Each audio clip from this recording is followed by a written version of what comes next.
Hey YouTube, welcome back to the channel. So today I want to do a real quick video on bigger tires. Do they really hurt your performance on your truck? I got into a discussion this weekend with a buddy of mine who's got a Dodge 1500 with the 8-speed transmission, and he was saying how when he bought it, the dealership had lifted it and they put a 35-inch tall tire on it, but it was never quite right. He always had a hard time accelerating. It seemed like the transmission was always hunting for gears. I didn't see a big issue with it, but I never really rode in it. But it is what it is. And typically, I would agree with him. Put an oversized tire on a vehicle changes your gear ratio. And we both believe that. The problem is he said, you know, I put a 275, 65, 20, R20 on my truck over stock, and I didn't re-gear it. And if I were to look it up, I'd have to re-gear it to somewhere around a 410 or a 430 to put it back to the stock gear ratio. But I tried to explain to him, you know, these new diesels have so much horsepower and so much torque that it's not needed as much unless you're towing on a daily basis and towing heavy. If you look back at 2003, my first Duramax, I think that thing stock was 305 horsepower and 520 foot-pounds of torque, and that thing was a rocket ship back in the day. Nowadays, that's nothing. They have 4 cylinders with that much horsepower, not that much torque, but that much horsepower. So I tried to explain that to him, and he just didn't get it. So I told him I'd do a video, and I would head down to Mexico. Being in Arizona, it's not too far of a drive, and I would video my acceleration from 0 to 100 or 99, whatever this thing goes to, and let him watch it and see. It works out great for me because it's at least one guaranteed view, and it lets everyone else see if you put a 34-inch tall tire on your truck, how it's going to run with the stock gearing, stock transmission, no tuner.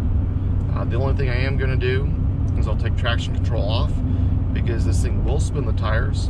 I am not going to power brake it. I'll put it in tow haul mode just to lock up that torque converter to make it a little easier on it, and just floor it.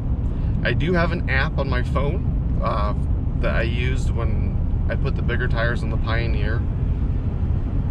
How useful the app is, I don't know. I know right now my truck says it's about 46 degrees outside, so the turbo is going to love it. Nice, cold, dense air going in there. We've got just under 32,000 miles on the truck, so it should be somewhat broken. So let's go ahead and see. Unfortunately, I don't have a before video with the stock tires. Those things wore out in 25, 26,000 miles. But I know that if I mashed on it, I would just spun them. I know you can get some more power out of these things, not just by the tuners, but by also go ahead and have the transmission built.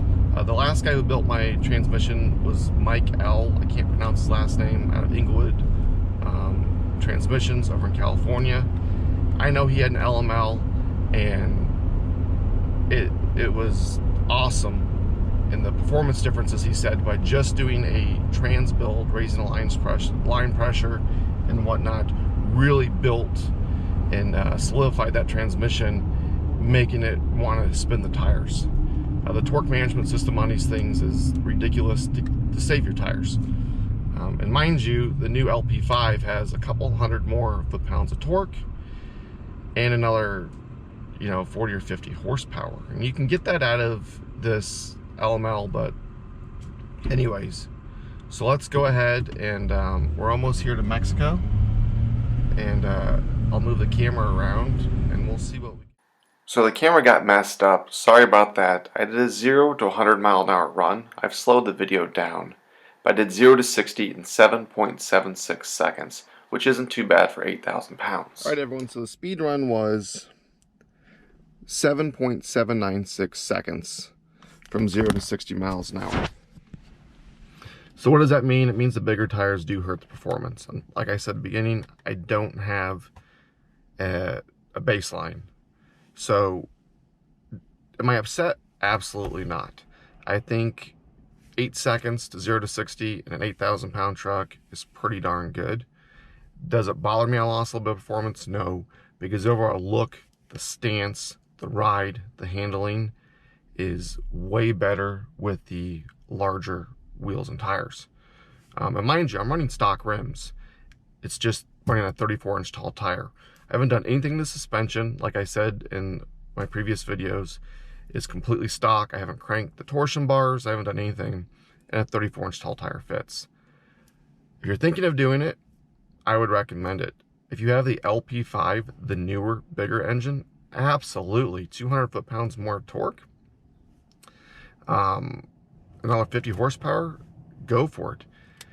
I think the new diesel trucks over the gas trucks have so much more horsepower and torque. You're perfect. If I had a gas engine, absolutely I would regear it. But this truck, no. I don't tow heavy every day. I tow a trailer a couple times a month. It's never more than 8,000 pounds, I guess. I didn't put a gooseneck in this one. So if you're thinking of doing it, go ahead and do it. You won't regret it. Don't get overzealous with tires that stick out so far, whatnot. If you can stay with the stock rims, stock offset, similar to a stock rim, I think you'll be just fine. So let me know in the description below, would you put bigger tires on your truck than an off-road tire, or do you just like to keep it completely stock? If you're towing every day, heavy, I would keep it stock. So give me a big thumbs up if you like the video. Don't forget to subscribe, and until next time.